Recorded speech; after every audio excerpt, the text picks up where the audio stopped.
So, I met my first transphobe today. Honestly, I'm just surprised it took this long. So I work at a liquor store, and I was ringing a customer up, but he waited until I had finished his transaction before saying, "Listen, I don't mean to be disrespectful, but can I ask you a question?" Which combines two of my least favorite things that people do in conversation. First, there's no question or statement that follows the words, "I don't mean to be disrespectful," that will not make the person you are addressing those words to not feel disrespected. And second, telling someone you're gonna ask them a question, just ask them the question. Upon hearing the words, "I do not mean to be disrespectful," my guard was up. By chance, I have become a buffet of potential discrimination, so I was expecting something either racist or transphobic, and he picked the latter. Good for him. He went for the entrees first. After I told him, "I feel like I'm about to be disrespected, but sure, go ahead," he repeated again, no, like, "I don't mean to disrespect you," as if like the words themselves were an automatic shield against whatever he was about to say. Regardless, we're here. I give him the go-ahead, and he says, "Why are you wearing a skirt?" And I told him I liked it. "Look at this outfit." And he said, "Are you gay?" Because naturally there is a direct correlation. I'm bisexual, but there's no way I'm telling this guy that. So I just truthfully said, "No, I'm not gay," to his complete shock and awe. So then he followed up with something like, "Are you a man?" I said, "No." "Well, are you a woman?" "No." So then he kind of had to circle back to the only options he had rattling around up there.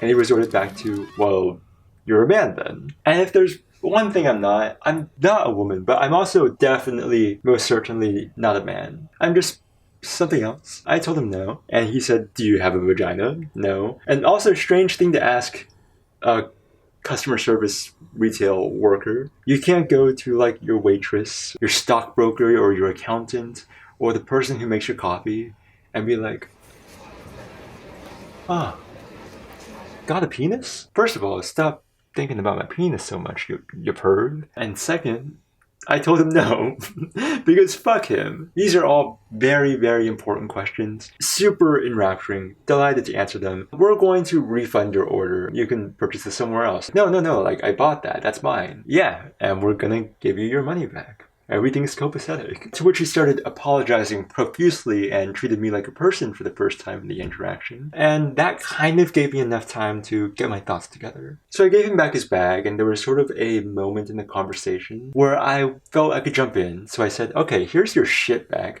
but what led you to even want to like ask me that?" "Well, I just wanted to know. You were wearing a skirt. I feel so weird to talk like that now." I should have pulled that voice out. "Are you gay?" "No."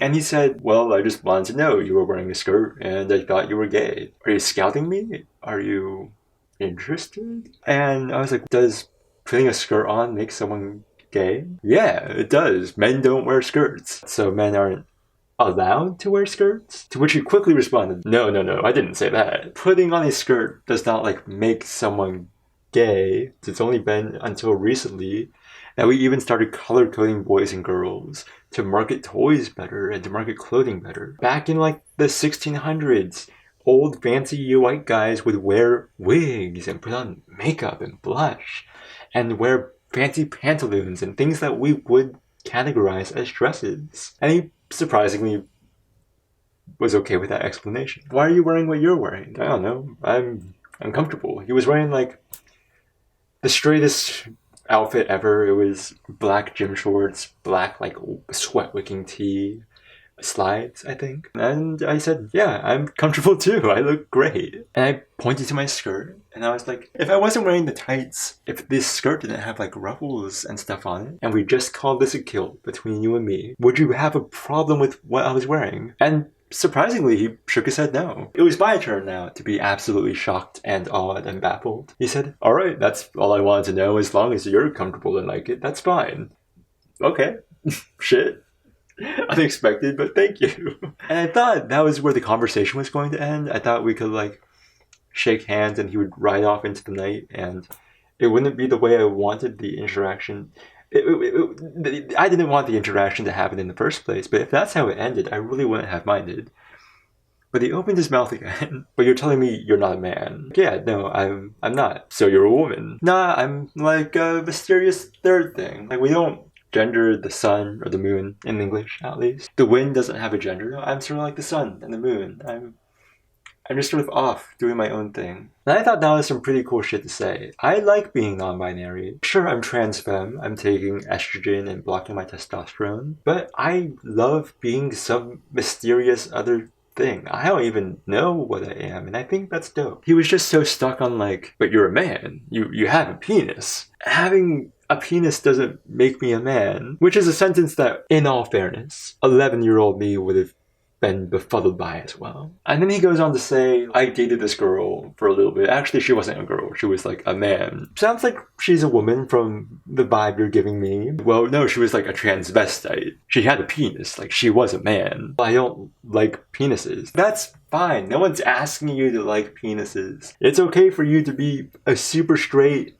definitely man's man. I don't have an issue with that. Like, genital preferences and having them is fine. Once again, he has essentially circled back to, like, I remember this specifically. He said, I went to high school and college. I know what a man is. As if, like, it's forbidden knowledge to know what men are until they hand you your bachelor's. But he said, yeah, I went to college. I know what a man is. A man has a dick and balls. So we circled around that drain for a little bit. And I just said, if your penis got cut off, would that make you less of a man? And he responded to this innocuous question in the strangest way. He said, I'm not letting anyone cut off my penis. No one's cutting off my penis. This is a hypothetical, but I understand your fear. In this hypothetical situation, let's say your penis falls off in a freak accident. Would that make you less of a man?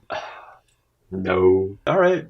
Sounds like your penis wasn't the thing making you a man then. Sounds like my penis might also be engaging in the same role. And as an addendum, I didn't mention this to him in the conversation, but I wish I had. It's so funny to me that 10 years ago, when I was in middle school, when I was in high school, there was lots of discourse about like what it meant to be a real man. And now all of a sudden, 10 years later, as transphobia becomes rampant, all of a sudden all it takes to be a real man is to have a penis and balls. It's very funny how regular discourse changes in order to casually oppress certain groups of people. But he circles back and he's like, well, I'm just confused as to why someone who's a man would want to be a woman. Well, I'm confused about a lot of things. In my head, I was thinking rocket science. But that doesn't make me hate those things or continually question those types of people. Definitely doesn't make me ask them what their nut sacks are like. Isn't it weird that we say